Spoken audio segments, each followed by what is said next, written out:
Is it cold? It's okay, just wait for this geezer to...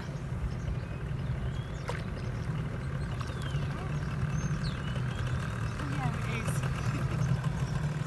Bonjour, ça va?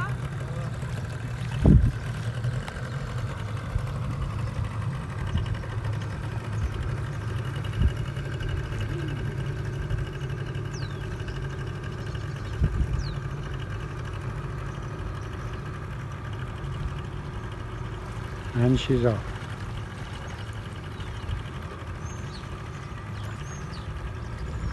Nutter.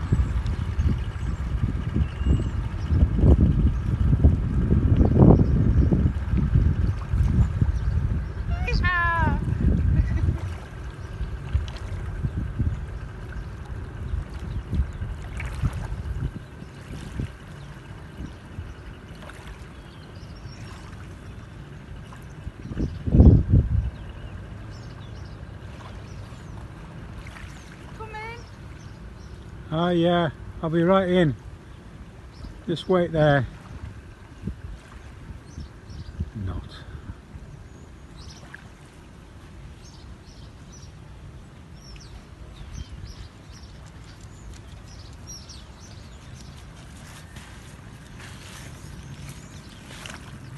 Where's Mummy? Where's Mummy?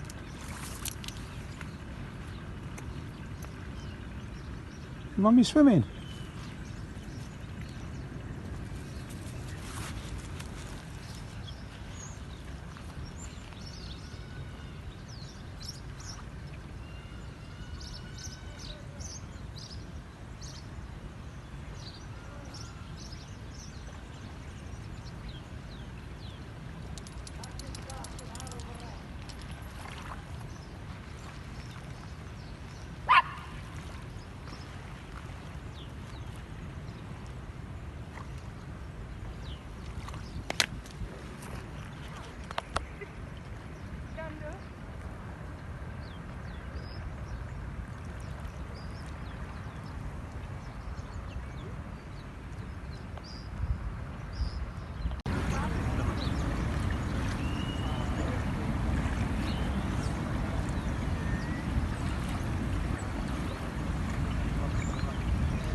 How was it?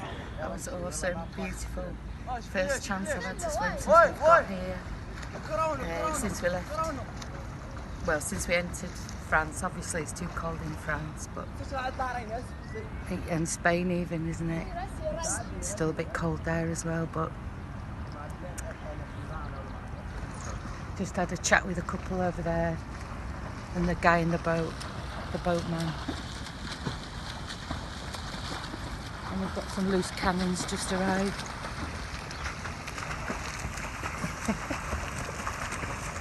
That was just on there, like I was saying, there's some pelicans and seagulls, but one of them came really close down.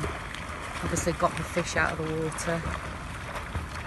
Came close down, I say obviously because I mean he had to get into the water to get the fish. And then flew quite close over my head, so it was great. So I'm going to try and get some footage of that later. Use my headband, not this headband, but my camera headband. Well, I say camera headband, it's just a piece of elastic that I fixed to, like, there's like a camera thing that holds the camera on. So, it's like a Yorkshire GoPro, isn't it? It's a Yorkshire GoPro.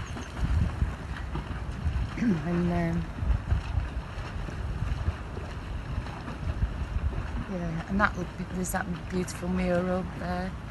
Muriel. Where's Muriel? She's there. Oh, gorgeous. Mm.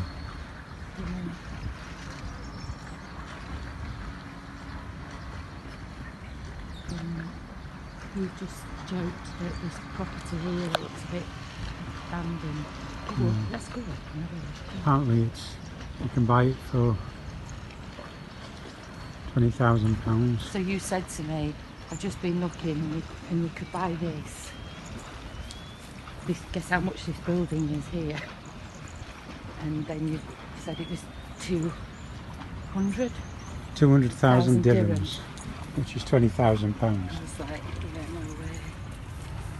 It looks empty, that's why we're...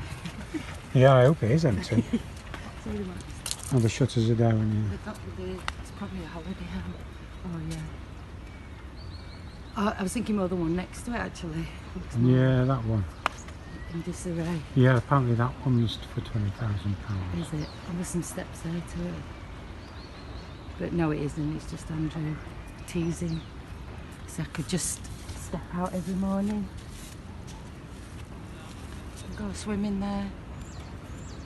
Should we go and have a look? Yeah.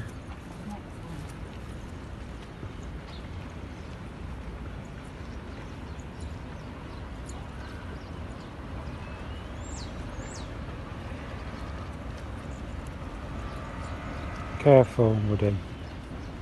Actually, there's the footsteps leading.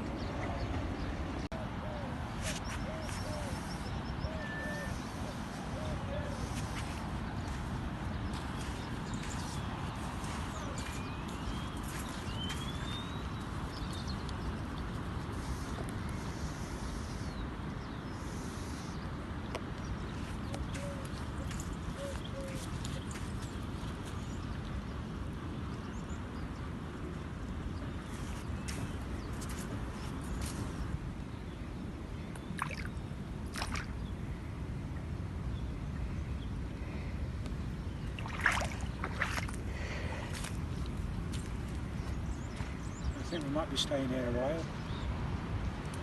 I think it's for us, it's probably the first place that we've come to that we think, yeah, we can stay here a week. I don't know about you, because the swimming for you, and it just seems quite quiet and relaxed, doesn't it? And I mean, it's idyllic. And looks like there's things going on, doesn't it? The restaurants and shops and things. I mean, I don't think everywhere is open because obviously it's No. low season, but there's enough places open, isn't there? Which is nice, isn't it? That's Yeah. quite appealing. That it's nowhere, not lots of places are open. It's kind of a bit Spanish, isn't it? A bit more touristy. Yeah, it is. But it's going to be, isn't it? But then you get the offer of this, which I don't think, well, certainly on our budget, there's any. There's going to be compromise, obviously, isn't there? You're not going to have a desert island to yourself, basically. No. And to park, I know it's only like a car park, but to park where we are, it's 50 dirhams a night, which is £4. Yeah. Shall we talk about the duty frown? Just No, I hate the duty frown. so we can just acknowledge it. Might have plastic surgery. Because you could say it's the sun, but even if the sun wasn't out, even if it was a cloudy, wet, windy day. Yeah, it's worsened by the sun.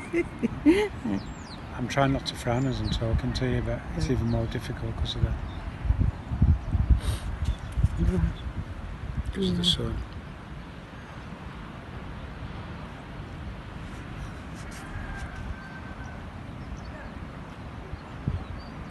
Shall we join you in the duty frown? Hang on.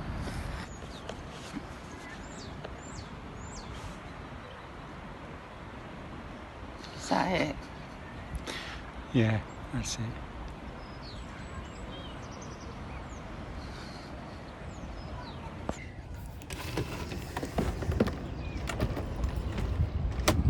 Stay.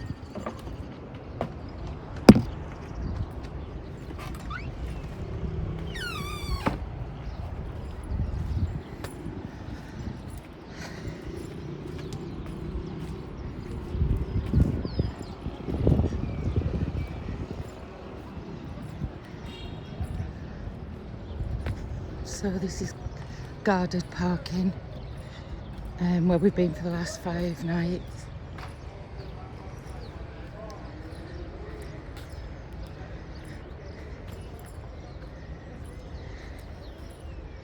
So it's on both sides.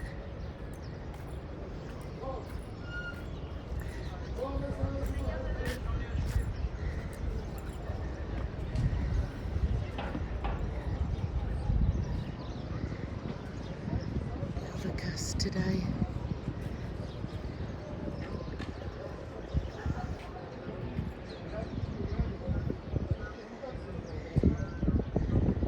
And then this is the other side that you access by just sort of going down the block and coming in further up.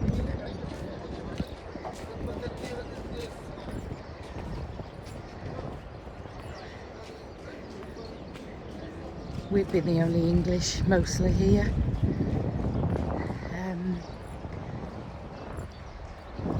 Been very rare to see many English fans.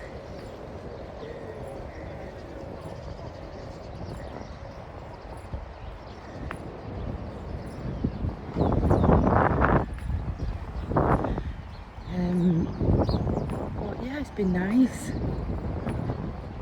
And there was a guy who comes round on his bike and asks if you want to order a tagine, which his wife makes. So we did, and a cake as well, which was also gorgeous. And yeah, it was really, really nice. Probably the best tagine we've ever had.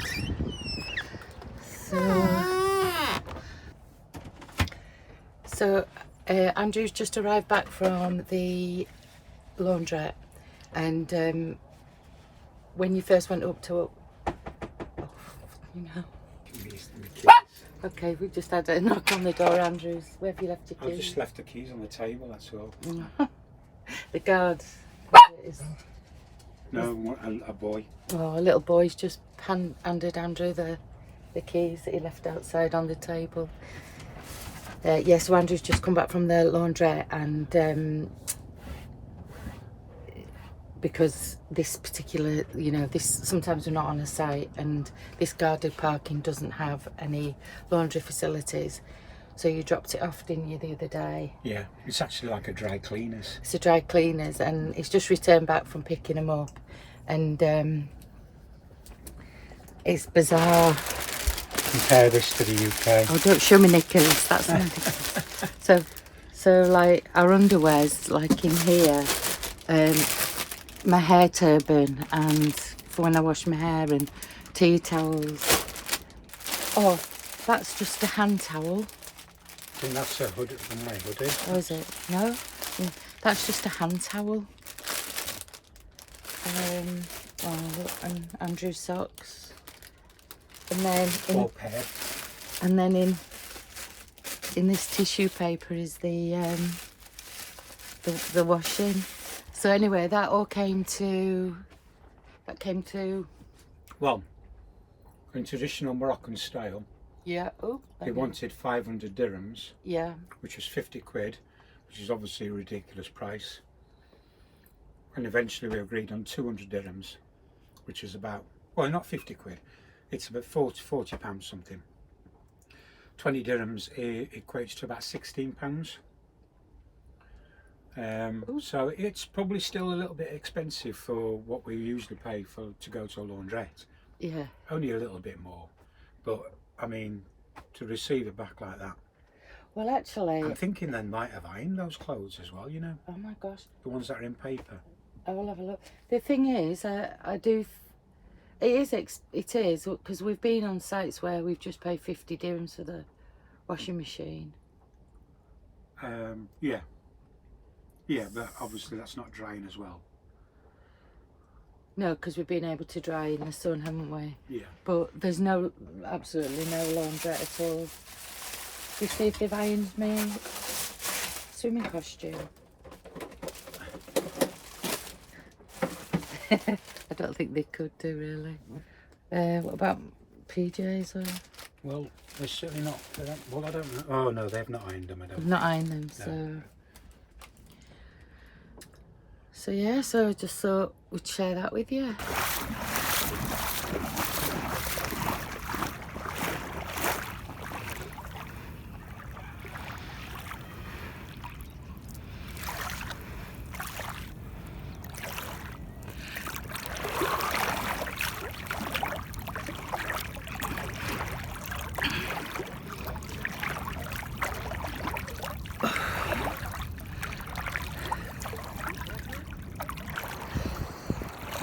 So, my heavy breathing, I've noticed when I play back my videos,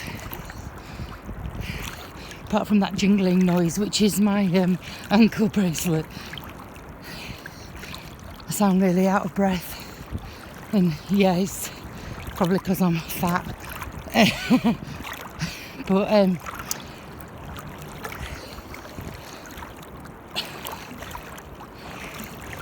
I like to think I'm reasonably fit.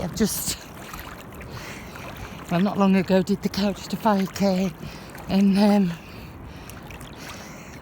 we walk a lot, Andrew and I, and go out on our bikes, and we certainly don't have a sedentary life. But I don't know why I feel like why I'm explaining it, but I don't know, it's funny how we feel some kind of shame if we're out of breath. Sort of it implies that we're unfit. But anyway, so a few years ago I was rushed to hospital very early hours of the morning because I couldn't breathe, and long story short, after years of trying me on different asthma medications and inhalers and looking at some sleep apnea and all kinds of other things, just by chance I'd gone to hospital for something else, and they said, oh, so we can see you've got a diaphragmic hernia, so not in my abdomen but in my diaphragm, a hole in my diaphragm. And that means that, well, I think, because they don't really explain fully, but I think that, well, they mentioned something about me having only a third or something of my lung capacity in one of my lungs. So, because I always wondered why I'm so out of breath. So I don't know if it's to do with the hernia pushing up on one of the lungs. I think that's what they said. They said it's not worth repairing it because it's can be a complicated procedure, and you know, if it's manageable, just to crack on really. So I crack on. It's more uphills, even just the slightest incline, I'm absolutely wiped. So yeah, so that's the breathing thing. But it was quite scary, not being able to breathe. And that morning I was rushed into hospital. Well, it started during the night and got progressively worse, and yeah, so they put me on some machines and breathing apparatus so I could start breathing. I think a lot of it's psychological as well, like trauma response, like conditioning, and I think it's all part of the old fight, flight, amygdala stuff, which I'm sure others relate to. But anyway, I'm in the sea swimming with Pete. So unfortunate.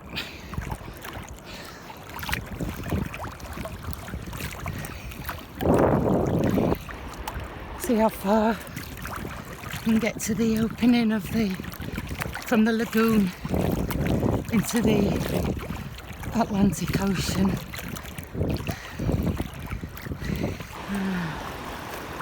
Suddenly I'm standing again.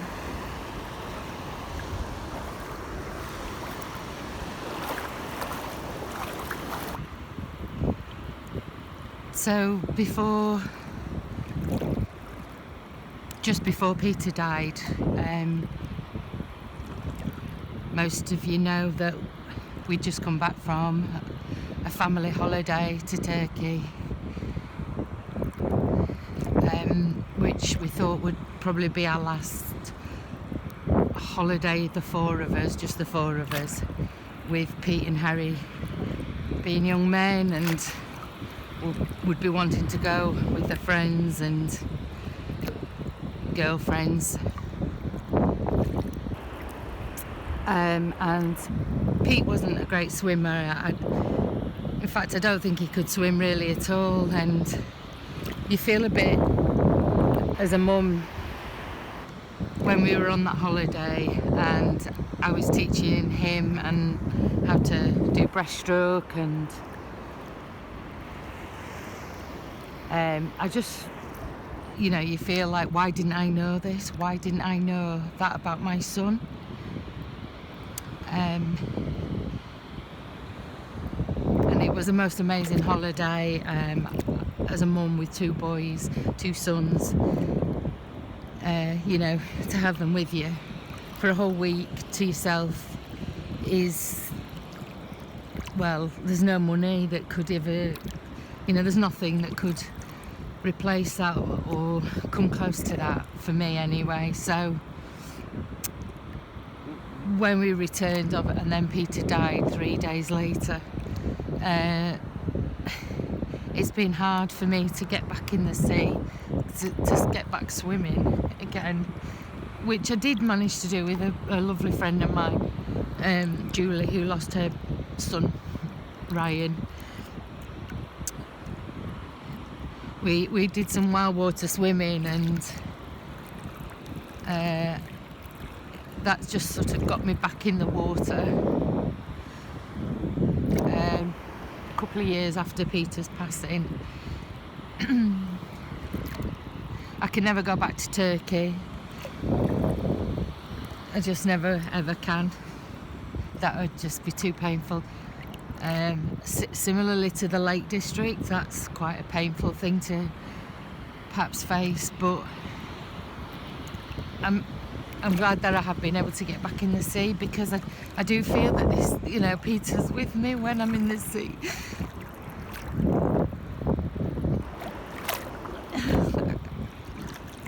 I kind of imagine it swimming alongside me, so,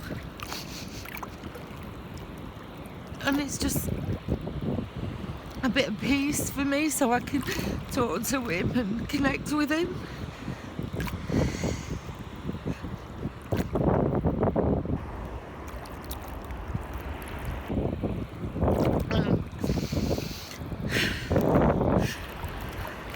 I hope he's swimming now, sweetheart, where you are. And when you're here with me.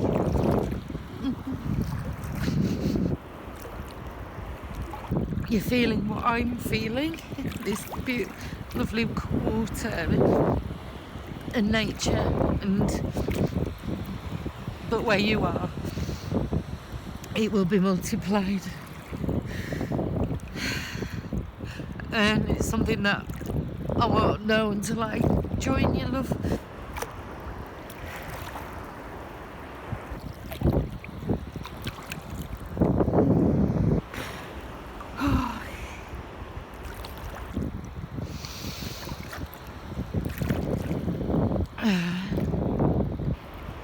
Anyway.